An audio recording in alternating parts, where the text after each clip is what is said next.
Alrighty, guys, we are live. What's up? What's going on, YouTube? What's going on, wrestling fans? How you guys doing?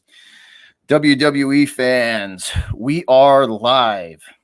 What's going on, guys? So, before we get this thing started, I have a special guest of the afternoon, as per usual.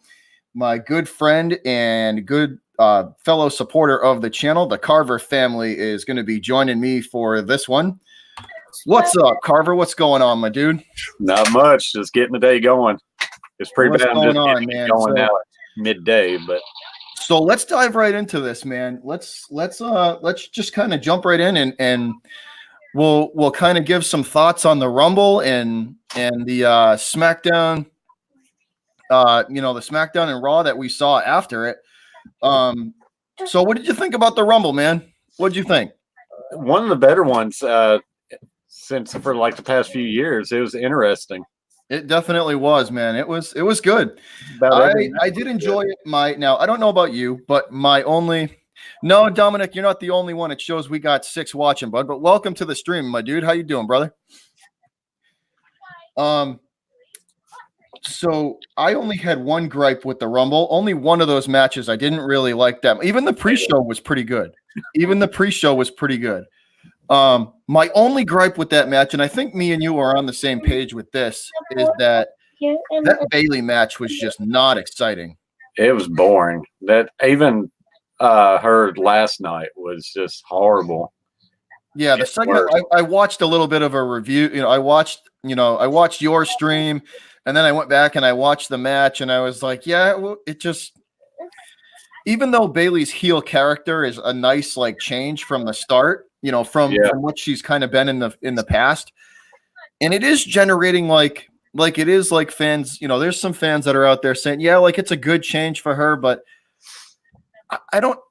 I've kind of her heel character. I've just kind of lost faith in her a little bit, man. I have. I don't know. I think might be time for a break, but they've invested so much in her.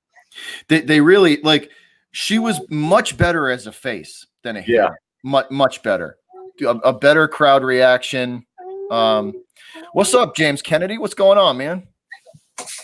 All right, guys. So we got a couple of people up in here. So me and Carver have kind of talked this over, and we're gonna go. We're gonna kind of go we're gonna add something to each of our channels. It's gonna be like a new division. We're actually going to start a wrestling podcast together, guys. And let me move out of the way so I can show you the background and show you what we've kind of been up to. So I'm going to bring it up on my green screen. I'm going to bring it up for you guys. So this is going to be our new wrestling podcast. We're going to do Smackdown and Raw reviews, and then the pay-per-view, reviews as well, and watch alongs. So welcome to the first episode officially of Beyond the Bell, guys. So welcome to Beyond the Bell, episode 1. I'm excited. This should be a lot of fun, Butcher. Me too, man. It's definitely gonna. What's up, Landon? What up, Bleedy? So Kennedy. Yeah, guys. So welcome to episode 1 of Beyond the Bell, the new wrestling podcast that me and the Carver family are going to be starting up for you guys. But yeah, man, Carver, that was really the only match that I had a gripe with was the Bayley match. It just lacked crowd involvement. It lacked it's not like the wrestling in the ring wasn't good, but it was just they just couldn't do anything to really get even a negative reaction out of the crowd. They just couldn't get any reaction. You could look around in the crowd and people just talking to each other. It was just silent. There was nothing going on. Yeah, that's what you call a bathroom break match, unfortunately. Yeah. It really was. It was boring. The crowd, there's no cheers, no boos. It's weird. The match before that, crowd was involved. And that match was over. The next match, people got into it. Hey, Mario. Hey, Landon. What's up, guys? What's going on? So, what up, Leedy? What's going on, my brother? Now, Landon poses a good question. He says, we're going to talk about this too. So, I liked Drew McIntyre winning the Rumble. Fantasy booking wise, my 13-year-old self wanted to see Edge win, but I'm perfectly fine with Drew McIntyre winning the Rumble. I think that was a good booking idea from Vince. I think it's good that he actually followed through with that, because I heard that there was going to be some rumors that it was going back and forth. But like I said, I would have been fine with McIntyre or Edge winning it to go on. So we'll start with the women's, because Landon, he says people were upset with the Charlotte win. I was kind of too, man. I was hoping that they were going to let NXT shine a little bit and give Shayna Baszler the win. That's what I wanted to see happen. That'll be the perfect time to really push the NXT.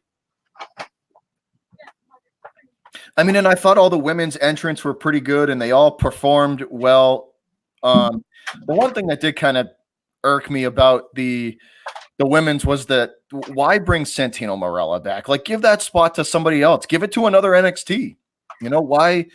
Like that, to me, that was kind of pointless. But outside of that, the women's one, the women's Rumble was pretty good. There was a lot of action. It was back and forth. You could tell the crowd was really invested in it too, which was good. A lot of chemistry in that ring too. Every one of them was just great. I think they really showcased Bianca Belair really well. I think that when she gets called up to the main roster, I think she's going to have a big part.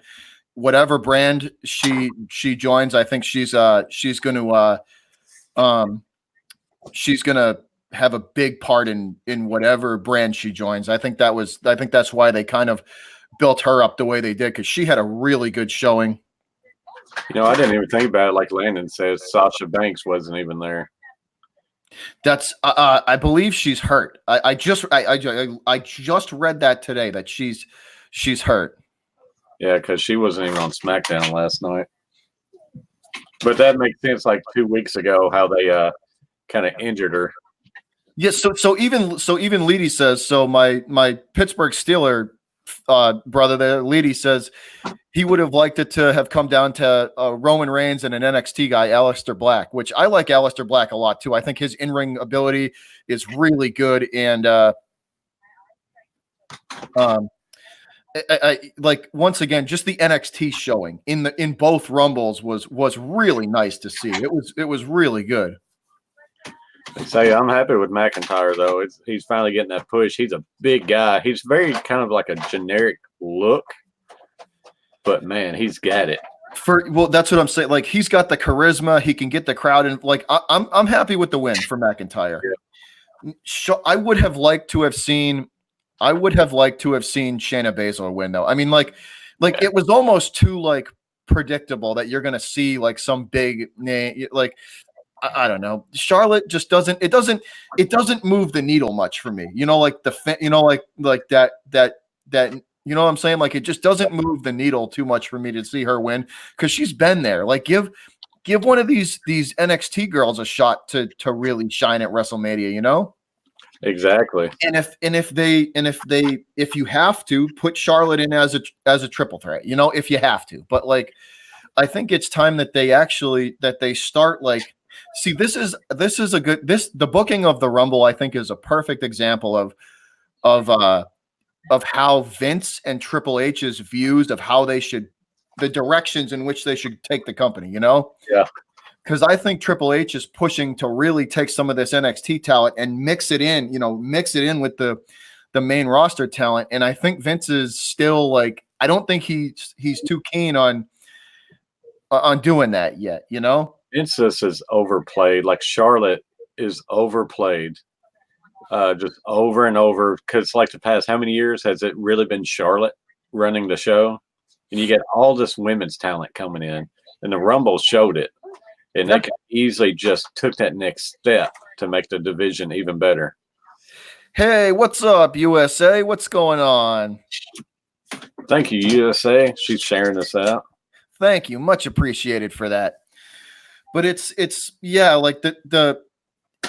the Rumble to me was just a perfect example of how the different mindsets and different directions because Triple H wants to give some of these NXT people that are ready, for the main roster a real, spotlight and shot. at showcasing their talent. Yeah. Landon said can't have Charlotte fall behind. It ain't really too much having her fall behind. Just moving more up. So, Coach, you haven't seen it yet, but the channel announcement, you just jumped in here. The Carver Family and Me, our wrestling podcast has started, bro. Beyond the Bell, episode 1. So that is the channel announcement for today. The first official episode of Beyond the Bell has commenced. And my camera is... Oh, don't you hate when it happens? Come on. There you go. But yeah, so that's kind of like, that's where we're at. Like I just think that Rumble perfectly showcased the different mindsets that both, people who, because Triple H is in charge of NXT. He does the booking, he does the talent acquisition, he does, he okays the storylines, and him and William Regal, the previous, WWE star from back in our day, between the two of them, and just the people that work for NXT, like you see how well they showcase their talent there. And it just like until it changes, until the changing of the guard happens, I think we're gonna see a lot of this NXT talent pushed, down. Vince might be a little scared of change and just handing it over because he doesn't want to be proved wrong. No, I could see that. Hey, what's up, Sarah? What's up, Mario? Yes, Samoa Joe. So now that we've talked a little bit about the Rumble, guys, so McIntyre winning for the men, Charlotte was I'm 100% on board with that. Charlotte winning for the women. I think they did that because Vince has no, quote unquote, I don't think he's ready to give the full spotlight to an NXT star, because I don't think he believes that one can be as big a draw as Charlotte is, which I think is a load of crap. Yeah. What up, Salsa? Good morning, broski. They're making their name in NXT. Everybody's tuning in. Oh, they definitely NXT. are. They know these guys. So I was a little irked about the Charlotte win. I wanted to see Shayna Baszler win that match. She deserved it. Her in-ring skills are awesome. Her mic skills as a heel are incredible. Like she can irk a crowd, and she can really, put heat on herself pretty well, from a mic standpoint. And I just think she plays a villain really good. And you felt the energy when she was there knocking people out. And just tossing people over left and right. When you seen it was her and Flair, you felt the energy. Yeah, no, absolutely. I 100% agree. So, I mean, but overall, like the Rumble was pretty good. Like I would probably give it like a B or a B+ if I was going to give a grade to it. It was pretty good. The Reigns match to start off was amazing. Yeah, even the pre-show was pretty good. Even the pre-show got good. Yeah, it got good crowd reactions. I think they did overall. I think they did a pretty good job. Tom Kelly. The only real disappointment for me for the Rumble was the Bayley match. I think that could have been done better. That's all. What up, Tom Kelly? Now that was like a pre-show match. They could have had that the pre-show. Yeah, and had Sheamus and Shorty G in the Rumble, and it would have been good. Y'all want to see how excited the cat is for this podcast? Check this out. Oh yeah, here we go. Obviously, he cares a lot. Yep. Not. I wish I had his life. Man, just lay around and take it easy. That'd be amazing. What's up, Chelsea? All right, so now let's jump into the Raw and SmackDown afterwards. So obviously we saw Edge's return in the Rumble, which was incredible. That that crowd reaction was your reaction awesome. That the roof of that place just went up, like blew up. It was awesome. Because we heard rumblings about it. Yeah, like it was, the build up to it was good. Like they like WWE did give us like a little teasers, a little bit leading up to it. So the lead up was perfect, and then the music hit, and it was just awesome. So we'll jump right into Raw now. Now the biggest thing that stood out to me that really irked me was we had to wait all the way to the end of Monday Night Raw for literally a 5-minute segment with Edge. That got me, because that the WWE showed those like 12 advertisements for the Edge segment simply to keep people watching, which is like, come on, man. Like we weren't born yesterday. Like we know why you're like, I just didn't, that just irked me. That just got me. I get it, but Raw now is 3 hours long. And me and you talked about it. First hours wasn't bad. Second hour's a snoozer. Third hours was pretty good. Yeah. Like the first and third hour were great. They were awesome. The matches in the first episode, in that Raw after the Rumble, the first hour was great. It was, they kind of picked up right where they left off. They had they had some matches that kept the crowd involved, and it was nice. Like that Raw was, the first hour was great, and then because you had the Raw and SmackDown winners of the men and women's winners of the Rumble coming in and speaking and like making their challenges, and those two segments were very good. Mm-hmm. It's that second hour just gets me, like like broadcasting it to you guys. It's just commercial after commercial after commercial, and you don't even get to really get a full match in that second hour. It's like 3 minutes into a match, you go to 2 different commercials, and then it's like it's too broken up. It's like SmackDown last night, the main event. They had 2 or 3 commercials in it within a 15-minute time span. It's like, no. Yeah, just let a full match play out. Yeah, I got to take care of my kid. I'll be right back. All right.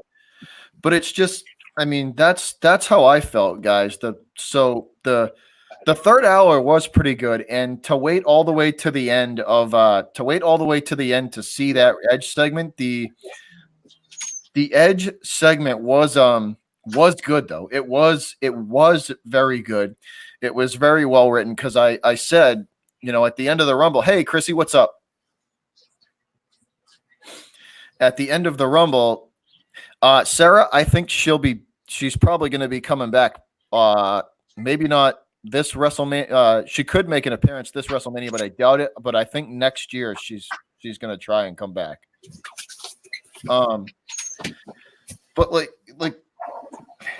I don't know, guys. It was just that that whole second hour was just tough, and it's tough for us because it's like you want to see a continuation of the stories, and it's like they realistically should just cut Raw down to 2 hours as well. They really should. It was a great idea to make it 3 hours because you get so much talent, but why do it when you're just gonna have that second hour just be a lot of like commercials, mic talking and commercials? It's pointless.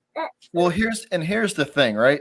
If you're gonna do a lot of like story furthering segments, in the second hour, which is what they were trying to do, it like the people that you're gonna have talk have to be very good on the mic so they can keep the audience involved. Because if their mic skills are not up to where they should be, the audience is going to tune out. They're going to tune out, and they're just going to say, well, I'll be back in 30 minutes when this, when the segment's over. Because people's going to turn it off, start watching something else, and forget. Because if you look at the ratings, right? If you look at the ratings for both Raw and Smack, not so much SmackDown, because SmackDown is, SmackDown's the 2 hour limit, and they don't have much filler in SmackDown, which is good, which is that's what it should be. You should cut the filler out and just stick to the story building and the wrestling. Yeah. And that's what SmackDown's doing. Since they went to Fox, they're trying to have a little bit more action. And they cut back on like a lot of the little storytelling in the back and like the backstage area and stuff. Yeah, which is great. Yeah. No, I 100% agree. It's right now. Right now, I would say SmackDown is probably a better show to watch over Raw, simply because you don't have to deal with as much distraction. Yeah. So the commercials, it kills me. And I mean, like let's get this straight, guys. Like, I'm like an old school. I come from old school WWF days of wrestling. Like we're talking, we're talking Edge, we're talking The Rock, we're talking Stone Cold, the Undertaker back when these guys were all in their primes. We're talking Mankind, Mick Foley. Yeah. That era of wrestling, and that's when the WWE creative team was at their best, man. When we were watching, you were invested. Like, the storylines were great. And it's for the life of me, I just from starting to watch it again, and it's like WWE has they've for years now, Carver, they've catered to a much younger crowd. Like they're not catering to us, it's nothing wrong with it. 18, they're not catering to the demographic that's like 18 to 45. Yeah. It's more of a maybe a 7, 8, 9-year-old to a 18, 15 to 17 year. You know what I mean? It's a much younger demographic, and I don't like that because that waters down the product. Yeah, it really does. It makes everything more PC. You got to worry about sponsors because, back in the day, sponsors started about to pull out. And that's about the time when they started shifting everything away from PG-13 to more of a PG era. Because even when you look at the rating, like when you see the Raw and SmackDown rating at the top of the screen, it says TV PG, and then with a V underneath it for violence. Obviously, hit people with chairs and punch each other. But even like in the 2000s, you remember Edge and Lita? You remember that segment when they had the bed in the ring? Yeah, but that's what it's. I will give WWE credit though. Probably over the last, I want to say 2 months, they've kind of, me too, Nick, the Attitude Era. I hope that they go back to it. I miss the Attitude Era as well. It's close, like the Fiend. But see, I will give them this. What's good, Nick? What's going on, bro? Right back at you. Sit on that. But I will give them this, right? The last like 2 months, maybe 2.5 months, they've kind of been putting a little bit more edge on their product. You've seen the chair shots come back. You've seen a little bit more edgier kind of content, which is good. Now, what I want to see them do is go full-blown PG-13. Yeah. I want to see them go full-blown PG-13 again. It's just, and part of it too is I think a big part of it is, like we talked about earlier, I think it's Vince and I think it's Triple H. Sometimes they power struggle. Yeah, I think they bang heads a little bit on the direction in which they want things to go in. Triple H, he wrestled in that Attitude Era. He knows how to push the limits, push the line. Well, that's a perfect. He knows how to go right up to that edge of PG-13 and stay there and keep people happy, but not go over the edge. You know what I mean? He knows how to go right up to it. You watch cartoons. Like I was watching after SmackDown last night, we put on Gravity Falls. And it's like kid-based cartoon, but man, they push that line just a little bit with these little comments. Wrestling was awesome when the adults understood it and the kids, they didn't understand it, but they still enjoyed the wrestling. Yeah. You can have a little bit of this.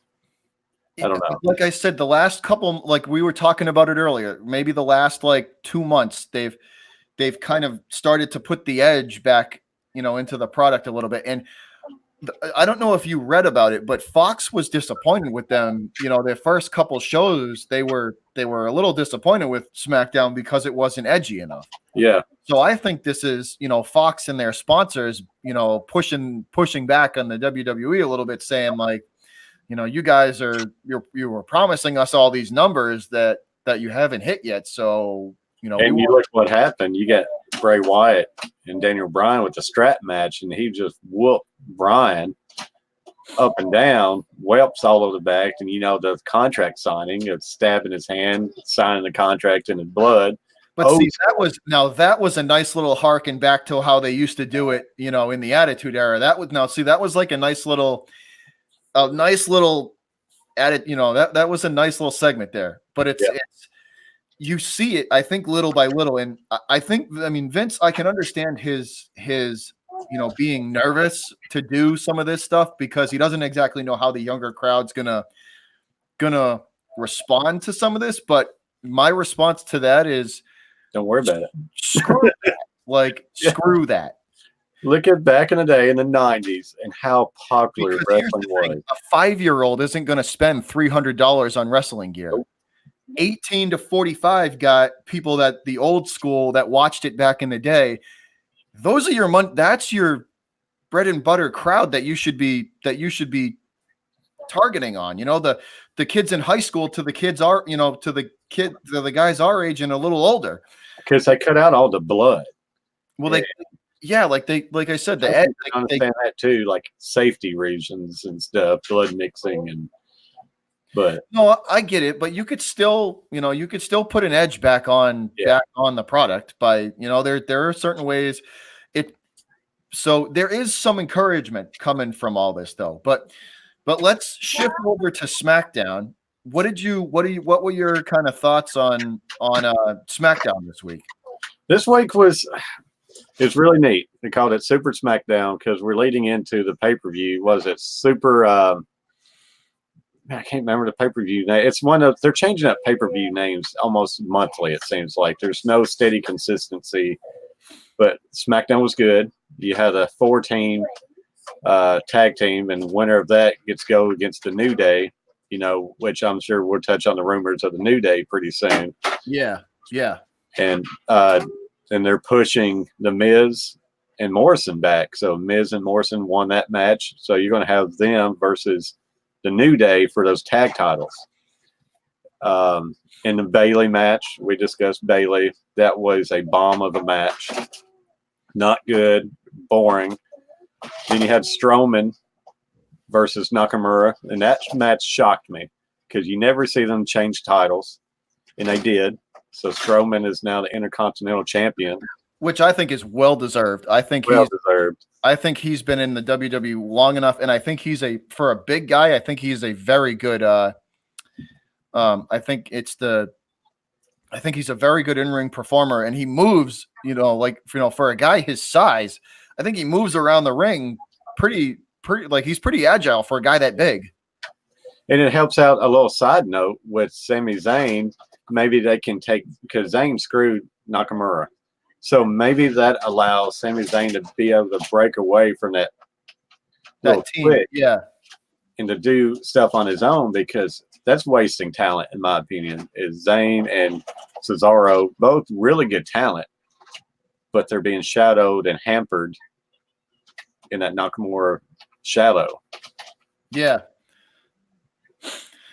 What's up, Bruce Phillips? I think you're new to the channel, man. I haven't met you yet, my dude. But welcome in, man. He says AEW. AEW, I've heard a couple people say that AEW's booking is they said that's a very good show to get into and try and watch. So I'm gonna try and see if I see I believe I gotta figure out when I have time to watch. I think it's what, Wednesday nights. I think it's the same night as NXT. Yeah, NXT. So maybe one night I'll set a Wednesday aside and watch AEW and see what Cody Rhodes has got cooking over there.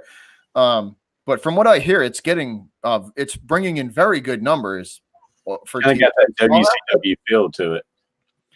I'll have to check that out for sure, my dude, and I'll let you know my thoughts on the next episode on the next Beyond the Bell, the next podcast. I'll let you know what I think about about what's going on over there in AEW. But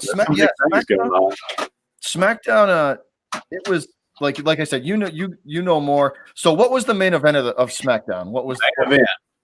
It's about the same thing that's been going on for like 3 weeks now. Hey, look, come down just a little bit. You had Roman Reigns and Usos versus Corbin, Rude, and Ziggler, and loser had to eat dog food. About a month ago, they strapped up Reigns, Roman, dog food all over him. Well, it was an amazing match.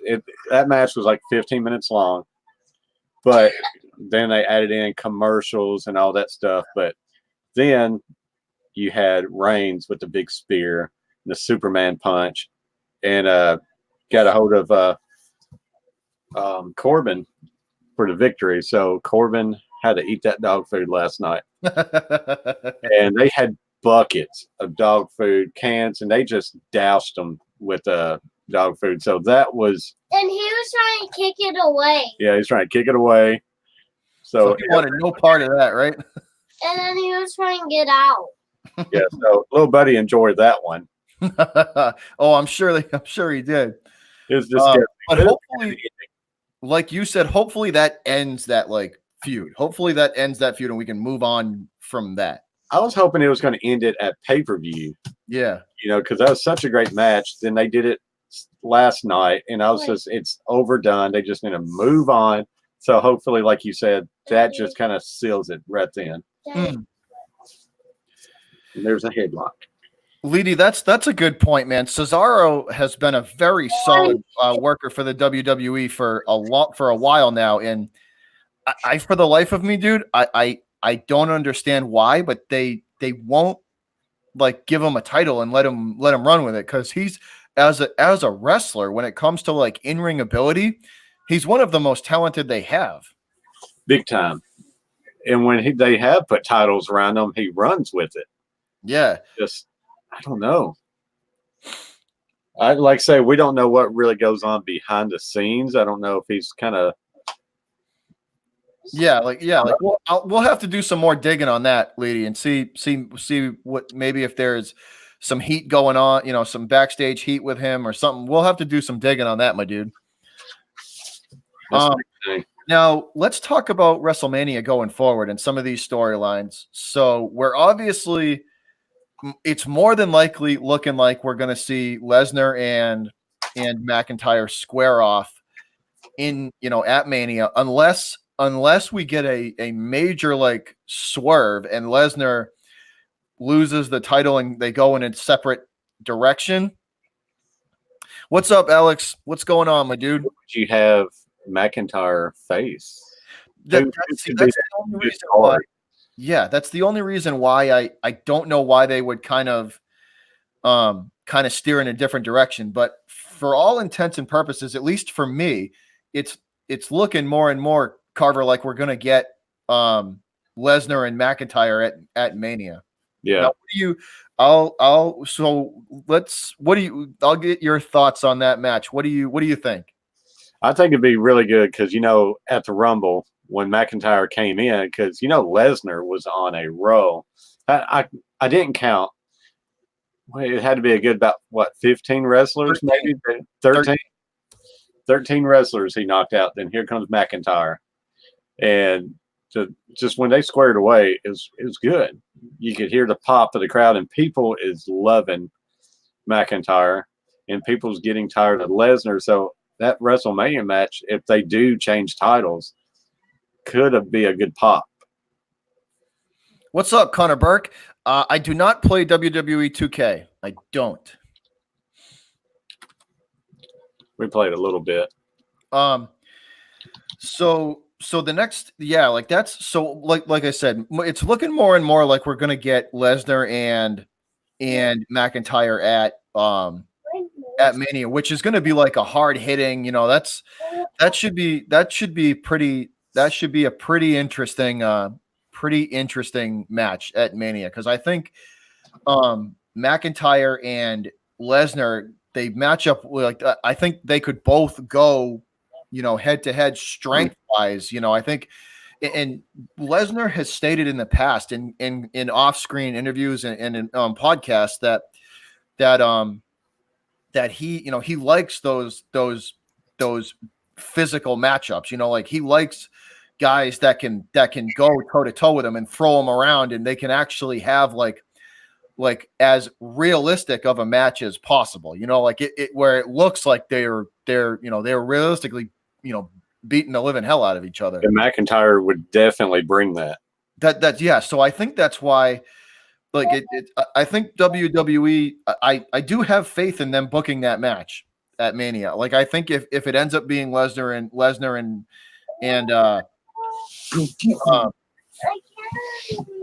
McIntyre, I think that could be a very good match at Mania. I think they could book that real well. Yeah, I think it's going to be an amazing match, honestly, if they do it, because I don't see it going anywhere else, because who else would you bring in such a short time? Because it's in March, ain't it? Yeah, like a couple of rumors were stating that they're going to have Lesnar go against Cain Velasquez, but I've heard a few of those rumors, but I don't know like the validity of them and how like willing Vince McMahon's gonna want to go, and he's gonna have to steer in a completely different direction, bringing, because it seems like they've built McIntyre up for this one reason, to have WrestleMania moment. Yeah, like say the next one. Who do you think like Charlotte's gonna face someone at Mania? Where do you think they go with that? What was the question again? Luke's in the background. So Charlotte won the women. Oh yeah. Where do you think they kind of go with that? Where do you think they go? Do you think who do you think she's gonna? I don't know. Like say with that one, there's so much talent in the women's division. I would really like to hope for like maybe a fatal 4-way for at Mania to really drag in even more, because man, there's so many of them. They're pushing everybody. I don't know how it is on Raw. You can let me know, because I didn't watch Raw Monday night. But Smackdown, you got Alexis Bliss, you got Mandy Rose and stuff. I don't know how they push on Raw. I think hey, what's up, Cool Drummer? How you doing, brother? Cool Drummer, I'm getting to that point too, man. I'm getting there too. I'm getting there too. Yeah, I almost would want to see, because I think Charlotte's going to go after Becky. I'm almost 100% sure that's where they're going to go with that storyline. I think Charlotte's going to go. After Becky. Because SmackDown, you got Naomi and Alexa Bliss. There's just too, like you said, there's just too much talent that they could. That there's more variety. Like you could do a bunch of good matches with the female talent on SmackDown, but I think and to be honest, I think see, Cool Drummer, I don't think that it's not that I don't agree with the gimmick, because she plays the gimmick. Becky plays that the man gimmick really well, and she does, like she plays it real well. I just think it's getting old a little bit. I think it's getting a little bit I think it's getting a little bit stale, and they need something different. That's so I have a feeling that Charlotte is going to go after Becky. So I think Rollins and Becky, they're engaged, right? Yes. Yep. When do they get married? Do you know when they're getting married?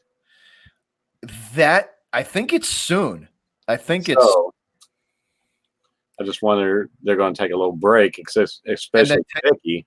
That's true. Take the title off of her. Yeah, that's let them have their honeymoon, a little break for the wedding. So change the title over to Charlotte at Mania. See, now I want to see. Now here's what I hope happens. Right? If Becky does retain the title, which if she does, which I think she's going to retain at Mania. And it's funny you mentioned that, because now that we're so what if What if Becky retains at WrestleMania, but they have Shayna Baszler debut the Raw after Mania and beat her in a women's title match? That would be great. Now, see, that's how I would book it. You know, Baszler debuts on Raw after, you know, the Raw after WrestleMania, which is like one of the biggest of the year. It is the biggest of the year. Yeah. Biggest, you know, Monday Night Raw of the year. So, that's how I would book that. That's how I would have Shayna debut, and I would have Baszler beat her the Raw after Mania. Then you can start the whole Charlotte and Baszler, where Charlotte comes out just upset that she lost the night before. Yeah. Yep. And then you could, because think about this. Think about Charlotte Flair and Shayna Baszler, you know, kind of squaring off. Like, because Charlotte's already an established megastar in the company. Yeah. And then Baszler has a ton of potential. So you could, I mean, you could extend that through probably 2 pay-per-views. You know what I mean? And Charlotte could help Baszler just get that next level, just kind of like grooming. I mean, Baszler don't really need to be groomed too much, but just having that superstar get you over to the next level would be huge. Yeah. Yeah, no, absolutely. Don't know how to face book baby faces. They don't. No, they don't. Nope. Cool Drummer. About the Sasha thing. I heard now. I've read a couple of articles saying that she's injured. That's why she wasn't. That's why they didn't showcase her. I've read a few articles from some reliable wrestling sources that she is injured. That's why we didn't see her too much. And yes, Cool Drummer, you are 100% correct. They do not. WWE can book a heel really well. Rollins, you know, Seth Rollins, you know, they can book heels really well, but for some reason they don't know how to sell it.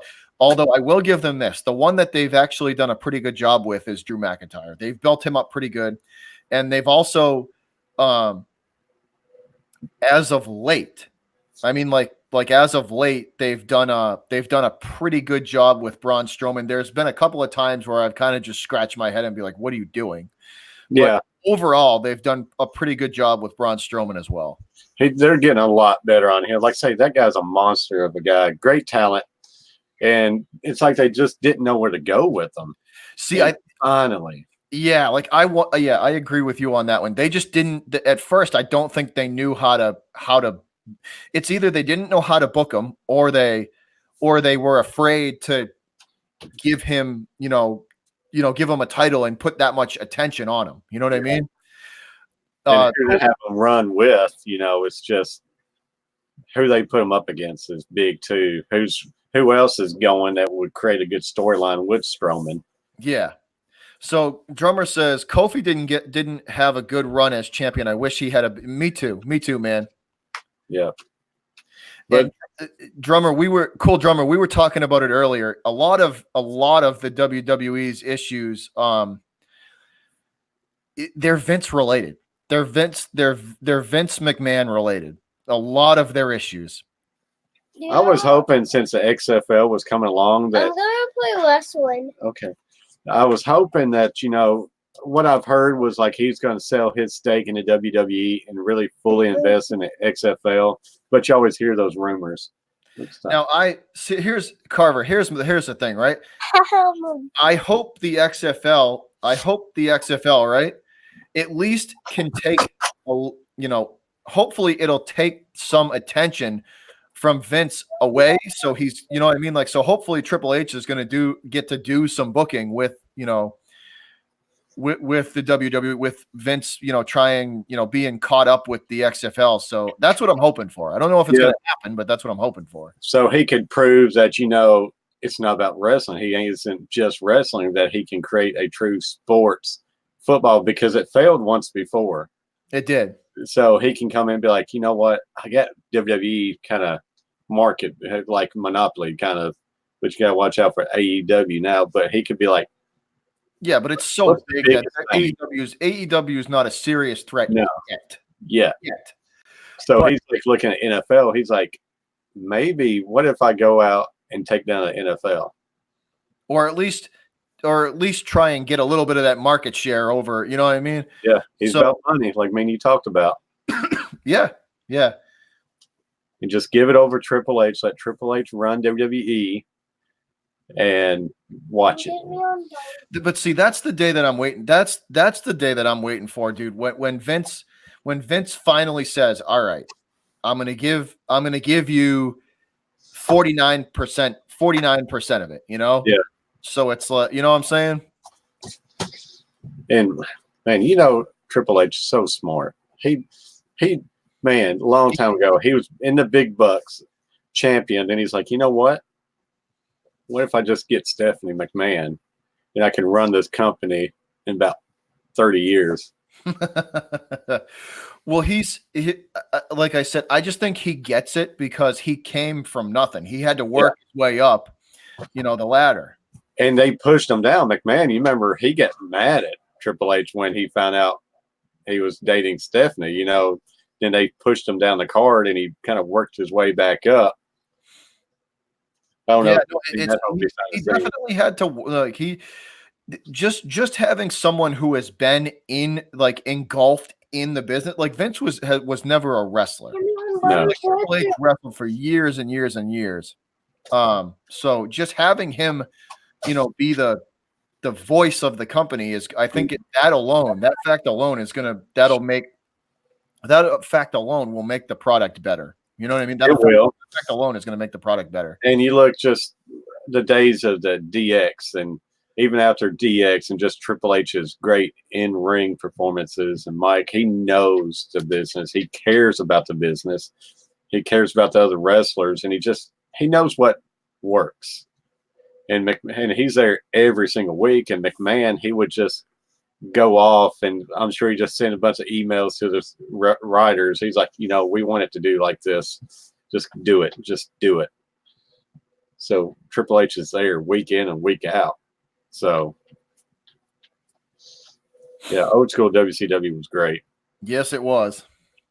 It's going to be interesting because Vince can't run the company forever. No, Vince, he's not going to be able to. You know, there's going to come a day where we're going to see a changing of the guard. Because how old is Vince now? He's like 71 or 72, I think.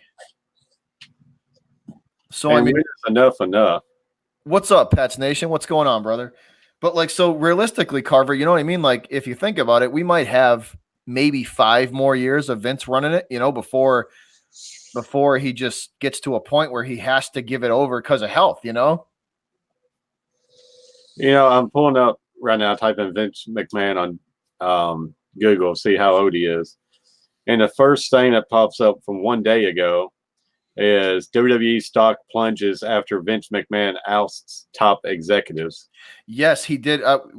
This was gonna. I was gonna talk about this. So he fired two like high end board members.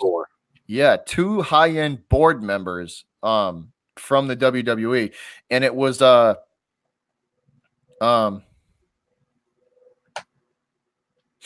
It was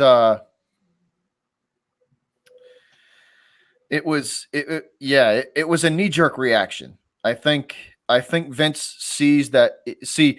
Vince is a lot like Jerry Jones. Yeah, Jerry Jones is the issue for the Dallas Cowboys. You could not say it any better than that. Vince is the Jerry Jones of the WWE. He's the problem. Vince is the problem, just like Jerry Jones is the problem for the Cowboys. Yeah. But neither one will ever admit it because their egos are so big that they can't, you know, they'll never be able to do that. So until Vince is gone, we're not really going to ever see like a true change in direction. Pats Nation, you are right. And it's like the WWE needs a guy like CM Punk back. They need him back. But, you know, I really don't think. Listen, I just hope here's the thing. I hope that because Triple H can't stand CM Punk. Yeah. It's well documented that those two hate each other. They absolutely hate each other. So here's my thing.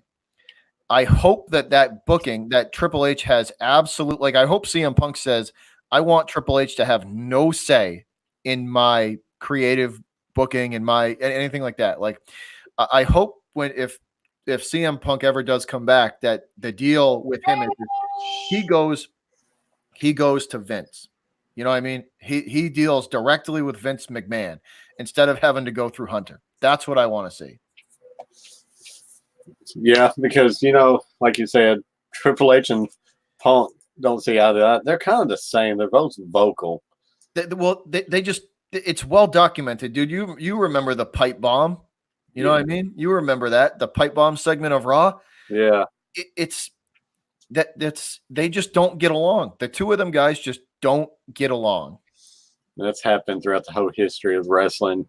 Two guys that just can't stand each other. So it's Mania. But so I hope that doesn't get in the way, like it did the first time CM Punk was part of the WWE. I hope that's the one thing that could hinder a return. Because I would like to think Punk would want to be back because that's a lot of money. He did his stint in MMA, and that just didn't pan out like he thought it would. Yeah, like I'm telling you, dude, there's this. You want to talk about one of the biggest crowd pops of the last 20 years? If his, like, let's say at SummerSlam, if you heard, Cult of Personality, if you heard that music hit at SummerSlam, or let's say next year's Royal Rumble, I mean, come on, dude, like that would be one of the biggest. Like the roof of wherever it was would shake. It would be ridiculous. It would be absolutely ridiculous. Yeah, and more and more I think about it, you couldn't have Edge and Punk return on the same night because Punk would have overshadowed Edge. What's up, man? Thanks for tuning in. What's up, Elias? But Punk would have overshadowed Edge, and Edge was so big, and they got big plans for Edge.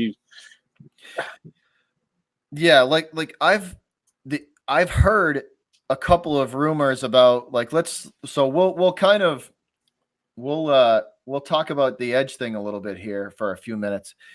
Now, I've heard rumors that they went off script a little bit during that segment. And I heard, this is just what I heard, and I've been digging around with Dave Meltzer and digging around, through Dave Meltzer's Twitter and just through some reliable wrestling websites. I don't think the RKO was supposed to happen. I don't think that was supposed to be part of the segment. I think that was kind of ad-libbed in to that segment. And rumors going around are that was not supposed to happen, and that the RKO legitimately tweaked something in Edge's neck. Now, this is all just hearsay and rumors. Could you imagine if that happened and they just paid a lot of money to bring Edge back at Rumble, and on the very next night, RKO messes up the whole Edge storyline? Could you imagine how pissed off WWE would be at RKO? Oh, they would be livid at Randy. But from what I've heard, that RKO wasn't supposed to happen. Now I'll do more digging to like confirm that that's the truth. But from coming from Dave Meltzer and coming from some of these guys, some of these reliable wrestling websites, they've said that the RKO, they're not 100% convinced that it was that RKO from Orton to Edge was supposed to happen. Yeah, the concerto was planned. The concerto, the hit to the head with the chair was planned. That was a planned part of it. But from what I've read, that that RKO was not. I mean, because if all of for the hardcore wrestling fans out there, that Edge had to retire because of a neck injury, and it was according to the official statement on Edge's neck surgery was it was a triple fusion. So that means they take 3 of your vertebrae in your neck and fuse them together. Yeah, so like those 3 vertebrae are not going to move. Like they're one. That is one whole segment in your neck. Like so, it's not like it's a little invasive surgery. Like that's a big neck surgery. And just the RKO, how it is, you're grabbing by the neck. Yeah, you're dropping down, and your head's going back, so you don't really, get the whole jawline busted or anything while you're coming down. Yeah. No, it's like you have to position your head and neck perfectly for that move for it to work and for you not to get hurt. There's so many details in wrestling. Orton's positioning your head and neck to the point where all you're doing is, you just pick your head and neck up. So you land on, you're trying to land on your chest more than, your chin. Yeah. So many things that could go wrong, especially when you're, like you said, neck surgery and you're messing with that neck area this soon back, taking your bumps. Yeah, no, I know.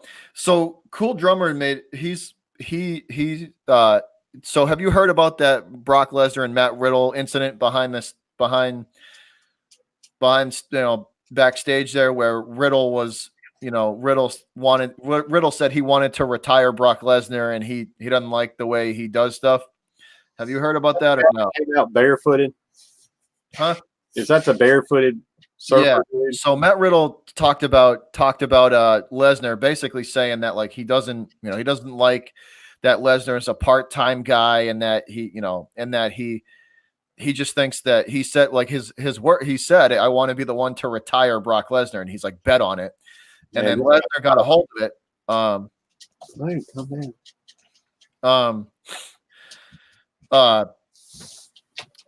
Lesnar got word that he had said, that Riddle had said that, and he confronted him backstage, and he basically said that he basically said to Riddle that we're never going to work together, and you can bet on that, Yeah. And Drummer says that he thought that segment was kind of a work, He said he thinks that segment was kind of a work or a setup for a future match, which I wouldn't mind seeing Matt Riddle take Brock Lesnar on. I think that would be entertaining. Yeah, it'd be pretty neat. I don't know Riddle that good because, like I say, I ain't watched that much NXT. I need to. All right, buddy. So I really need to sit down and start watching this talent on Wednesday nights. And I got the network. I can go back and watch a lot of these guys. I really need to. Yeah, Riddle's a very good in-ring performer. So Drummer says, can you imagine Brock Lesnar showing up on NXT and NXT TakeOver and taking on Matt Riddle? That would be entertaining. That would be neat. What's up, Crisco? What's going on, dude? What's up? But and then like there's like this. Sorry guys, I'm losing my train of thought. That there's a lot of interesting storylines that they could, like SmackDown especially left a lot of storylines open. Like another interesting one would be, when are we going to get to see a New Day breakup? Because it's coming. It's coming. This is what I'm reading. Because how long have they been together now? A good 5 years. Probably at least 3.5. Yeah. At least a good 3.5 years. And it's funny that they brought back Morrison. And as soon as Morrison comes back, they set him up with The Miz, and they're taking on the tag teams, and they're already #1 contenders. So, and you got Big E, that is a great singles wrestler. Kofi's a great singles wrestler. It just gets stagnant. You got to mix things up. So, and I've read a few rumors. I've read a few things now saying that they actually do want to try and take advantage of like Big E and Kofi's, singles ability, which they both are very talented singles wrestlers. Yeah. They both are. And it was a while back that I read something about them wanting to try and push Big E back into like a United States title or an intercontinental title picture, Oh man, it would be good to see Big E versus Strowman. That's what I mean. So I read that about 6 months ago that they were thinking about, when the WWE does split the New Day up, I'd like to see it because New Day, they've kind of played out. And what happened to the other one, the trumpet player? Xavier Woods is injured. He's hurt. So this is a perfect time to go ahead and at least temporarily break them up. Like I said, it's going to happen at some point. It's going to happen at some point. It has to. Because they're long running right now. And like I say, it's always good to change things up. It's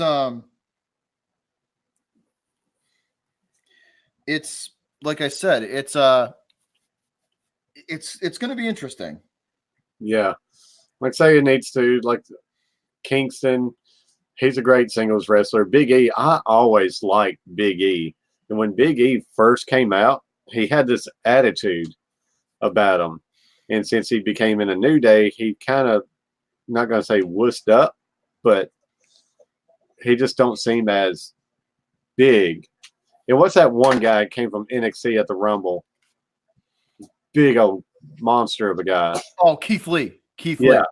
And you have Keith Lee versus Big E. That could create some good matches. Yeah. And have them first Strowman. I don't know. It's just so many, like you said, so many storylines that can happen if they would start going in different directions. We're going to have to, that's one thing we're definitely going to have to keep our eye on though, guys, is some of these building storylines. Like the New Day is definitely going to be one that we're going to keep a watch on. And Shayna Baszler is going to be like where some of these top NXT, like Shayna Baszler and Bianca Belair are two big NXT talents that could easily be put on Raw and SmackDown and have an instant impact. Yeah.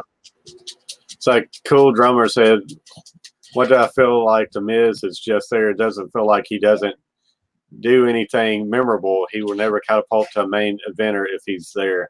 He's it's almost like he's good with where he's at. He's done it all. Like that for a while, Drummer. It's been like that for a while, dude. I think Miz is just good with where he's at. They have him on a good contract. I think he's making $1 million a year. So he's just kind of get up. I just think he's just good with doing what they tell him to do. He honestly, he's one of those very few wrestlers. Like I don't like the Miz. I respect him because he's good character. But he honestly looks like he's happy doing what he's doing. Yeah. Yeah. Not wanting to kind of rock the boat there. He doesn't look like he has that little focused drive to get better and better. But I don't know. It just seems like he's a good story player. They definitely, to me, like it's, yeah, like I'm pretty sure they have him in place there as an enhancement talent and as a guy. Kind of like a Jericho. Yeah. To help, he's a good dude. He's a good guy with helping people getting baby faces over and for, he plays his role pretty good, but I do think he has a certain role and I don't think they're willing to like escalate him any more than where he's at. But like you say, in WWE right now, because in the 90s Attitude Era, the talent, there's a lot of talent, but you could literally see heavyweight champions, you got your middle champions, you have your low, but it's a select few. Yeah. And now you look across Raw, you look across SmackDown, there's just so many wrestlers that could be the big champion, intercontinental champion and stuff. It's just so many that it's almost watered down. And that can really help the AEW once some of these contract leave is up. But just so many things that could go on. And that's why I was excited to see Raw go to 3 hours because it's just so much talent. A lot of these wrestlers get airtime. But it did. It went to 3 hours, but they just don't know how to use the second hour because they're instead of using it, as a talent enhancement hour, they're using it as a money enhancement with just 30 commercial breaks. And I was hoping that there'd be a lot more NXT superstars would get their chance on Raw because you get 3 hours, you get more character buildings, but like you said, commercials. And that's killing me on SmackDown the last 2 weeks. It's just once you get going, you get in a rhythm calling these plays, doing a play-by-play, you get going and it's a commercial and it just kills you. Mm-hmm. You're kind of out of the rhythm of calling a thing and you don't know what's going on. Then they come back and they're another sponsorship plug up from the screen. Yep. I don't know. But like say SmackDown last night, they had like 2 or 3 commercial breaks in the main event. And that killed me. And it's just, like I said, for the life of me, it's just like if you're gonna use the second hour, like that, then use it as like a talent enhancement hour where you can show off some of these NXT men and women, pick one NXT and pick one guy from NXT and one woman from NXT, and like every week, every other week or just something, show them off. Like it's they can utilize that second hour so much better instead, but it's just all about the money, dude. It's just it bugs the crap out of me too because it's a whole 60 minutes that you could be using it so much better. And it's like I'm guilty of it because I'll be watching on TV, and when I start getting bored, I'm going to be like, okay, what else is on? Or let me see what's on Netflix now or Hulu, and forget. So it's just you get bored of it, and I know I'm not the only one that would turn it off and not turn it back on. But you know what I mean? It's just that they could use it so much better. So much better, but I don't like I say they got the talent, they just don't. They don't capitalize on it. And there's so many women wrestling now that they could really help out them. Big time. Take it easy. It's almost like they've done a better job with the woman talent acquisition than they have with the men. You know what? Oh, sweet. God, I missed that. Sweet. All right. Who's that? Is that Coach? Yeah, that's the coach.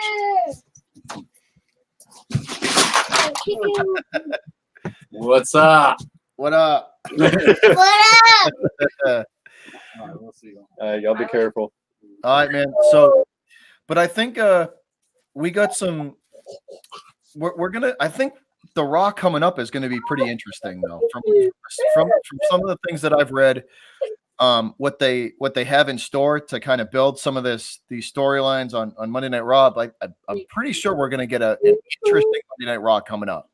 See, that's what I really need to get back into, finding the good websites to really look at again. I used to have a couple I could really trust to get the behind the scenes stuff. Let's say cool drummers that I wanted Ray to win WWE title versus Brock Lesnar last year. It was such a disappointment to give those mid-card titles to guys who just want to push this week. Yeah. It's like I liked Ray, but he's been around a while. I don't think they're ever going to push him again. And this is a Vince McMahon thing. He's so afraid of trying to move this company forward into the new generation of wrestlers coming in from NXT, and it's like just you have to just do it, dude. You have to just jump in and do it. I don't know whether he's afraid of it now, because Attitude Era, they pushed everything. They took chances. But they just, I don't know.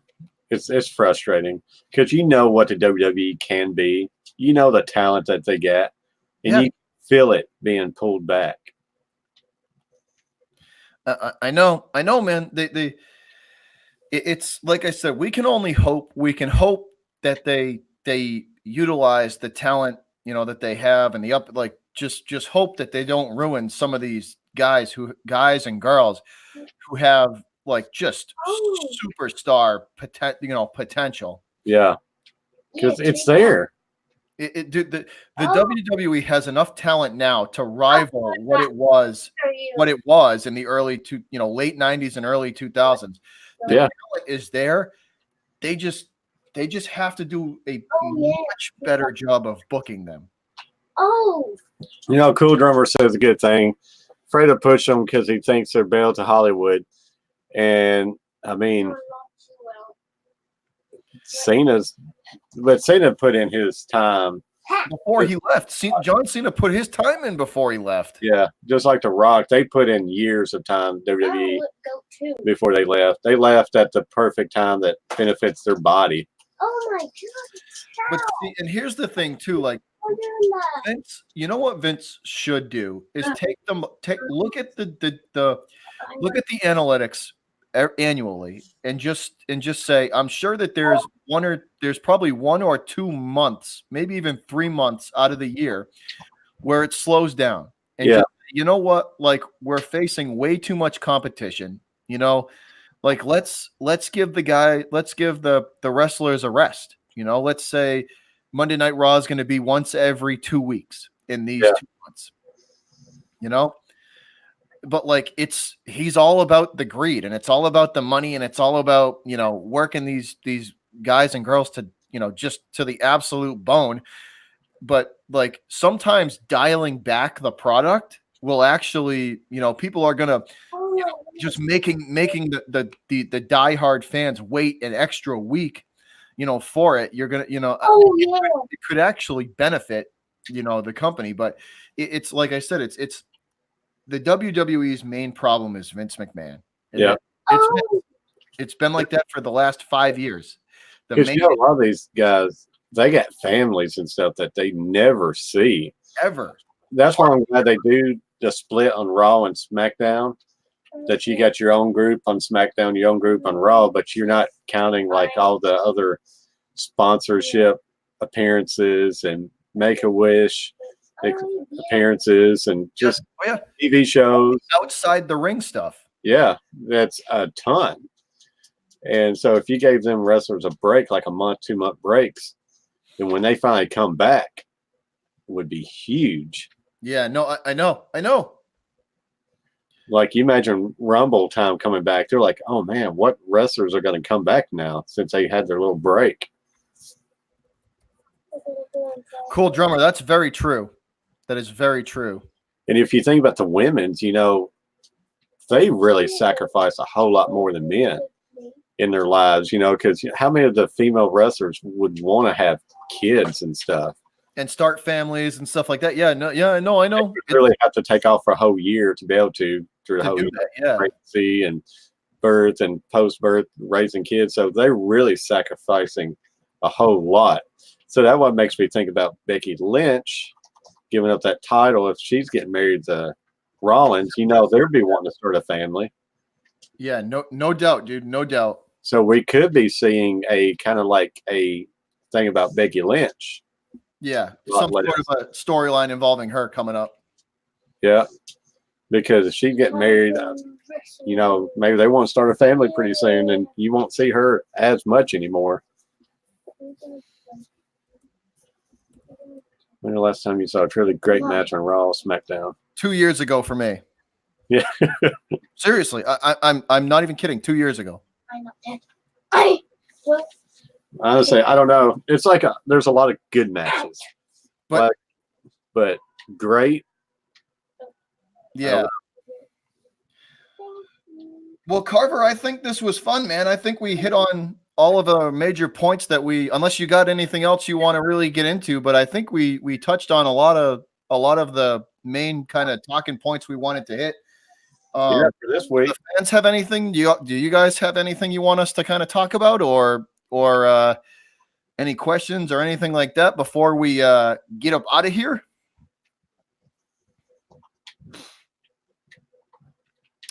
Drummer, that was yes. Yep. Punk and Cena. It's like whatever match Punk was in was amazing. Yeah. Mm-hmm. Pretty much everything involving few wrestlers that can make a great match every week. Mm-hmm. But I think we hit on all that we wanted to hit on. We dropped elbows on everything that we needed to. And this was, so I think it was pretty good, a good starting point for Beyond the Bell. And we're gonna move forward with this, guys. We're gonna so I think we're gonna watch the pay-per-views, and once again, we're gonna do some watch-alongs with the pay-per-views, and give you our thoughts on give you our thoughts on NXT and Raw and SmackDown. We'll do the watch-alongs there and the the watch parties for both, and then we'll do our reviews and give you guys kind of our thoughts on where we think the direction in which Vince and Triple H are going to take the WWE, and it's going to be interesting, Carver, like to see, to follow some of the new talent that's coming up. It's going to be interesting. I think it's going to be a lot of fun. Oh, it will. Like I say, I'm excited with what we're doing. I think this is going to be really good. Envy, we are not even close to famous. Not even close. We're like the only right here. If famous was the sun, we'd be like Pluto. Yeah. We'll be Pluto's little brother. Yeah, like we ain't even close, bro. We just come on here and talk about and give you our thoughts on how we think we should we're just diehard fans, man. We're true fan reaction, fan topics. Yeah. Not like you see all these other ones, around YouTube. This is just basically an open discussion and our opinions on the Raw and SmackDown and the pay-per-views, and just kind of talking about news and rumors and the direction in which we think they're Triple H and Vince are going to try and take the the WWE. But that's basically what this podcast is about. We're gonna have to upload this to a podcast, Butcher. Yeah, I'll have to look into that. I think there's something called Hot Mic that does podcast uploads. So I'll have to look into that for sure. And if you do, I'll start sharing it out.